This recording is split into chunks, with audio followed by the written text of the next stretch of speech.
Eh ben, bienvenue sur la chaîne TSLI Sécurité. Aujourd'hui, on va parler des fractures. Donc, le corps humain, c'est 206 os.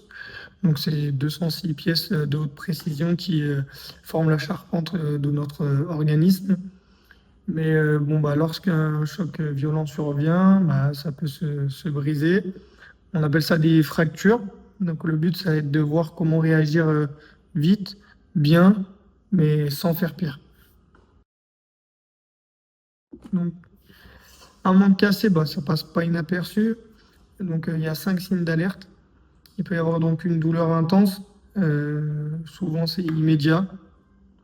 Vous avez l'impotence. Donc, l'impotence, c'est la victime, elle peut plus utiliser son membre correctement. Vous avez la déformation ou le gonflement anormal, l'hématome ou le saignement. Et dans les comportements, vous avez aussi la victime. Elle va essayer de protéger son membre, elle peut plus marcher, ou elle a des gestes qui sont plutôt incohérents. Dans certains cas, il y a des signes plus graves, donc les doigts ou les orteils qui peuvent être bleus, froids ou insensibles. Là, on parle de risque vital localisé.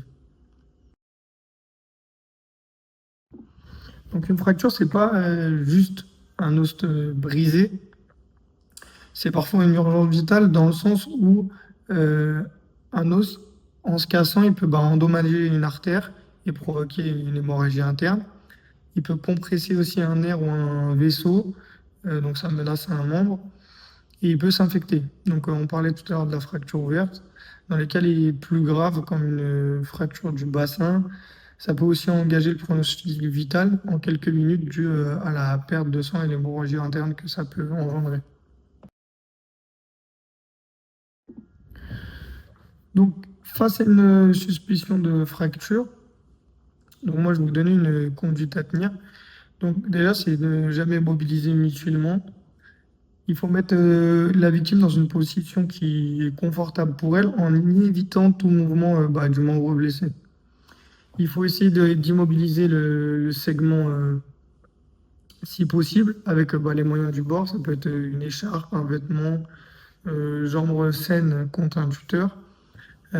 Après, si vous avez la possibilité de poser une écharpe ou autre que vous savez faire, faites-le. Il faut aussi protéger du froid, rassurer et transmettre un bilan clair après pour les secours médicalisés. En tout cas, dans tous les cas, vous ne pouvez pas réparer, mais vous pouvez empêcher d'aggraver. Et ça, c'est déjà bien et ça peut grandement lui sauver la vie.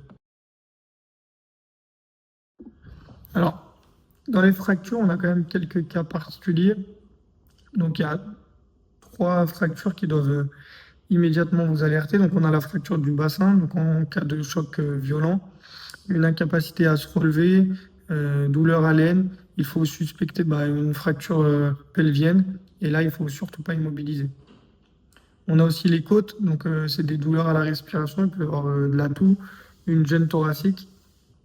Donc il y a un risque de pneumothorax. Il faut la mettre en position demi-assise et on surveille. Ensuite, on a le coccyx. Alors, le coccyx, c'est une douleur au bassin après une chute sur les fesses, par exemple. En soi, c'est pas très grave, mais c'est très douloureux.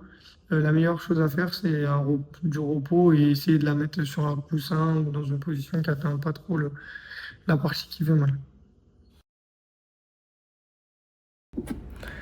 Donc, en conclusion, donc en situation dégradée, il y a chaque geste qui compte.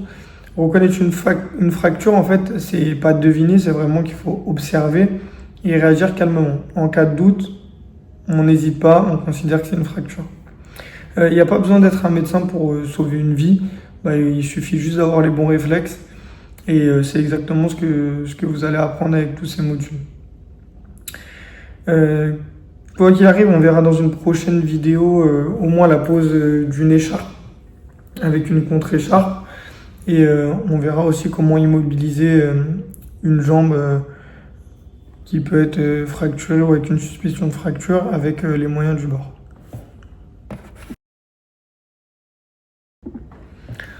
Donc, n'hésitez pas à vous abonner sur la chaîne TSLI Sécurité parce que donc on approche de la fin de ce secouriste tactique d'urgence et on va voir dans le prochain module le bilan. Le bilan, on verra le safe, le Ryan, le marche, le start. Enfin, on verra toutes les abréviations que vous aurez besoin de connaître et des moyens mémotechniques pour pouvoir faire des bilans, aussi bien des bilans sur victimes, des bilans multi-victimes et également le triage.